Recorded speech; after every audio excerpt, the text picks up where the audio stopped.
Hey, what's up, lightboltjoe here. Today we're going to discuss the 2017 Netflix original German production, 10 episodes long, Dark. This came out December 1st, 2017.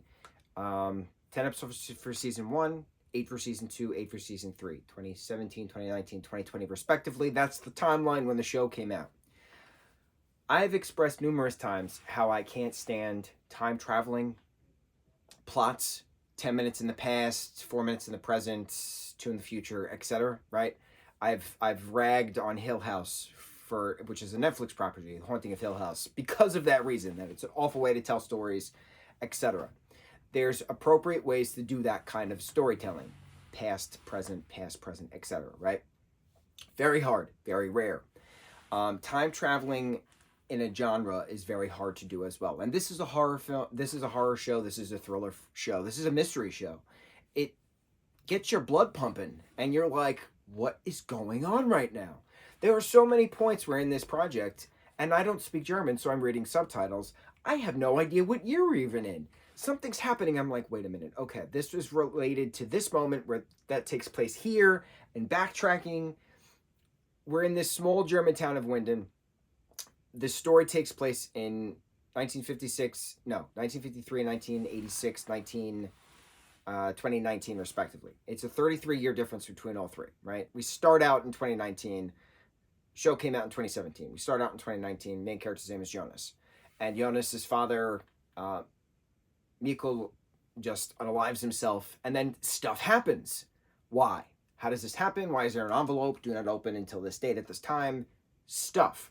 So there's 4 main families in this particular town, which was came about during the 50s when they opened up a new nuclear power plant and stuff. So who's related to whom when, and who's intermingling with this family here and stuff. Okay. A lot of scandalous things, but there's a lot of time jumping. And how is there a lot of time jumping? Well, obviously the cave system that runs throughout this particular German town, village, happens to have different passageways into 3 different time periods, and you need to know how to get there in order to actually achieve these certain things. But you're not trapped there. You have then full access to get back to your own time if you so choose, if you know the system. But then if there's an accident and you wind up in the system because of a wormhole rip, that's different.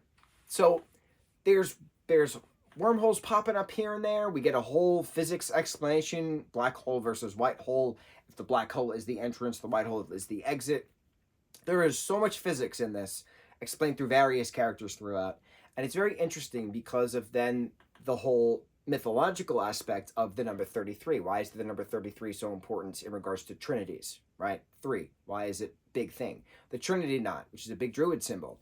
A lot of druid stuff in this as well, which makes sense during that particular time period. Particular region of the world, pagan, druidism, etc.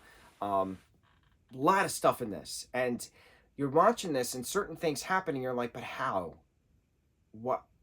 How does this relate to the other thing? And then scenes go by and you're like, oh, this is how this relates.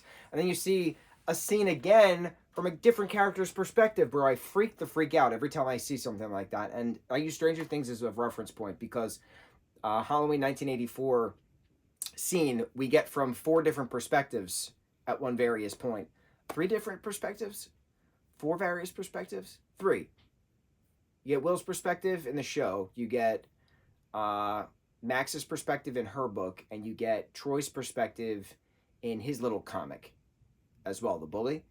It's the same exact scene on the same exact cul-de-sac. You get 3 different perspectives from it. It is astounding. Not many things can do that. And this particular show has some of those scenes where you have the same exact scene, but there's another character popping up in the timeline, and then they see it from their perspective.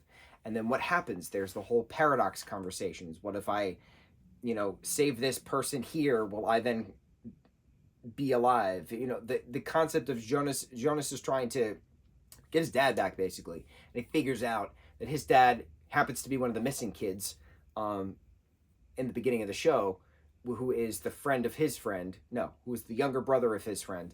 And then this younger brother happens to inadvertently get sent back into time, into 86, but he stays there.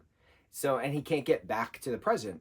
So then he grows up and he becomes a man and eventually meets Jonas's mom. Well, technically, he meets Jonas's mom back in '86, but then they get married and have Jonas. And then, if that didn't happen, would he exist? And then would Jonas's future self not exist? And then all of a sudden, at the end, we get transported to 2052, and it's just so wild how it all just flows on top of each other. And that was the neat part about this show, is that it wasn't very specific, abrupt transitions. Some scenes had very abrupt transitions from one time to the next.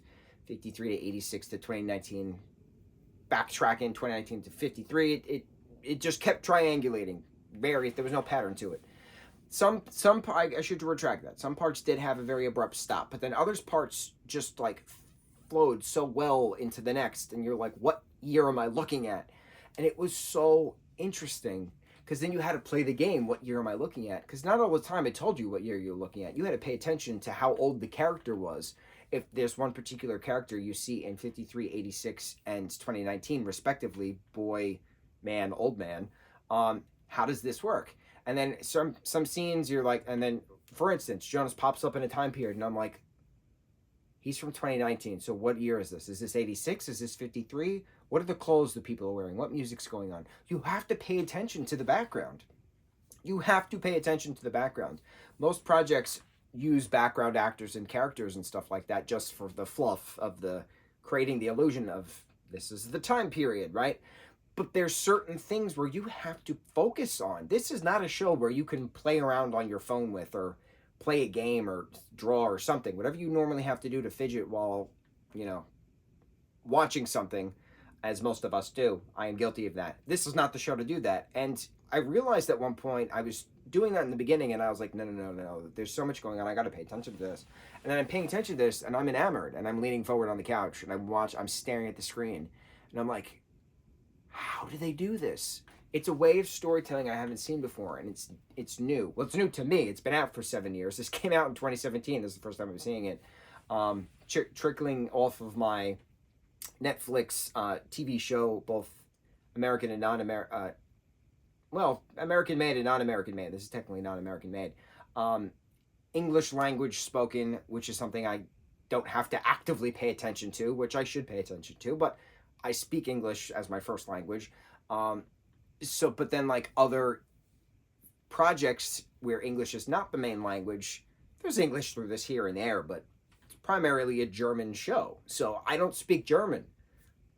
I maybe know 4 words. Hamburger, kindergarten, Gesundheit, Wiener Schnitzel. That's it. That's all I got. 4 words. Did we say hamburger? We'll say hamburger again. Hamburger. I'm just amazed at creating a list of shows that interest you, and it doesn't matter the language that is being spoken. I have no problem reading subtitles, but I have to be in a mindset because I have to actually pay attention. I started this Netflix list months ago, beginning of 24. We're now in July. It's been a whirlwind adventure, right? Time is interesting. Very interesting to see what happens in the next 7 months. We've been 7 months in. I am still trickling through it, but shows take a while as opposed to a movie. You can sit down and watch an hour and a half, 2-hour film, but a show is hour-long episodes, so it takes a while. I have no problem with that. It just takes a while. Everybody wishes they have more time. I personally wish I had more time to sit and focus. I plan on sitting and focusing remaining 16 episodes of this. 8 episodes for season 2, 8 episodes season 3.